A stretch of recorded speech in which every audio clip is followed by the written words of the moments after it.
Hey everyone, Bushcat here, and today I wanted to do something a little different. I'm being topical for once, and talking about Minecraft Live. Before that, please subscribe below if you like these videos. It's free, and it's the best way to support my content. With that out of the way, let's get into it. If I had to guess, I would venture to say that most of you watching are not big fans of the Minecraft Live format. And for that, I can't blame you. I think it's safe to say that the Minecraft Live format has officially replaced Minecon, which, just given that it's taken away the possibility for another dedicated WAM incident, is atrocious in my opinion. What's the recommended amount of dedicated WAM I should have to a server? But what I feel Minecraft Live's biggest folly is the promotion and advertisement of the event. In early Minecraft years, the promotion of new features and updates came in sporadic ways, but despite the lack of any professional advertisement, the updates always found success. Now, it would be foolish to say that Minecraft's audience hasn't changed since then. Since it's also now owned by Microsoft, there are different standards the game needs to uphold. But where my major issue lies is the pure amount of money and effort that is likely going into these advertisement campaigns. Animations like these aren't cheap. This opinion is similarly expressed by Xisuma in his video titled Marketing Minecraft, a Strain on the Game, where he says, all this increased marketing around the game is highly coordinated, with deadlines to meet. Deadlines can create pressure and time constraints that could lead to features being cut if they are not ready in time. Marketing needs may also impact the demands put on developers, not only to progress the game as they see fit, but to hit certain audiences and demographics with features that suit, for example, a cuteness factor, something for the kids, or an easily marketable addition that feeds into a growing promotional cycle. I highly recommend you watch that video in full after watching this, linked in the description. The summary of what he said is that with increased marketing and advertising efforts, the features added to Minecraft are less in quantity and quality. But when marketing Minecraft Live, it's also clear that Mojang is also working on a plethora of new content outside of the base game, which may sell well to niche communities, but the pure amount of this content may also stray developers. Minecraft Live specifically is one of the most marketed things that Mojang produces each year, with animations, social media posts, and of course the mob vote. The mob vote, in my opinion, is a marketing scheme, because despite a mass amount of the community disliking the concept, and even this year a massive #StopTheMobVote movement, they continue to do it every year. Because that controversy does inevitably get more people to play the game, or at the very least to watch Minecraft Live. This year was no exception, with an average of about 500,000 live viewers and the entire chat being filled with nothing but #StopTheMobVote. I, like many of you, was hoping that our concerns would at least be addressed, but this is the best we got. Don't feel too bad for the penguin. Remember, our little frog friends didn't win the vote either, but they still managed to hop their way into the game. Mojang claiming that the penguin could be added in future updates is, in my opinion, a weak attempt to soothe the concerns of the community. The frog being added later was inevitable because the frog was introduced as part of a biome vote, which clearly stated that the biomes that were not voted for would eventually be updated as well. The mob vote does provide players a voice, but causes fighting and argument in the community every year. Despite this, it's still the main selling point of Minecraft Live.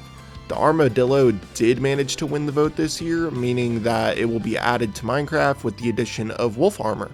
Some other very exciting features were also announced, but before that, Minecraft Live blessed us with this beautiful animation.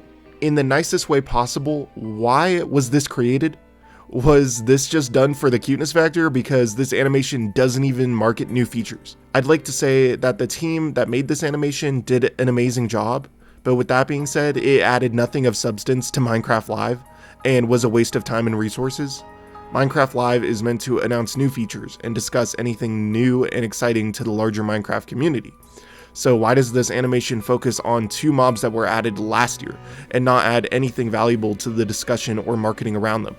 I feel as though I'm being very rude here, but from an average viewer's perspective, this literally made no sense. Finally, getting into the meat and potatoes of Minecraft Live, the update features, which were prefaced by saying that most of the features would not be announced at Minecraft Live specifically, which is likely due to the controversy regarding certain features like bundles, archaeology, and fireflies not making it into the game after being announced. I think this is definitely the safe move for Mojang to take. However, it's hard not to be disappointed when watching and only seeing a handful of new features. Those features, of course, being the new trial dungeons, a handful of new decorative blocks, the new crafters, and the new wind-based monster called the Breeze. I personally think this is a massive improvement from last year's update already, but I do hope a couple more big features get announced, starting with the dungeons.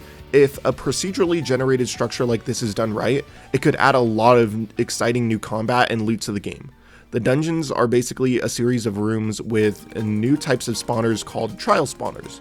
These spawners spawn larger amounts of mobs depending on the amount of players near them, and even give you loot after defeating them. They are on a cooldown system, which could remove any potential for new kinds of mob farms, but it's still a really fun sounding idea. I personally hope these spawners will have the ability to spawn many different kinds of monsters at once, for more variety, and maybe they could even react to the player's armor and weapons and spawn more or less mobs depending on how strong they are. The dungeons themselves are not super appealing to explore because as of right now, there is no confirmed loot to be found in them. They also look a little plain, but that's primarily because of the use of new decorative blocks. The new copper and tough blocks are a welcome addition in my opinion, because I personally feel that Mojang tends to neglect newer features after they've already came out. So it's nice to see these blocks getting more uses and variety.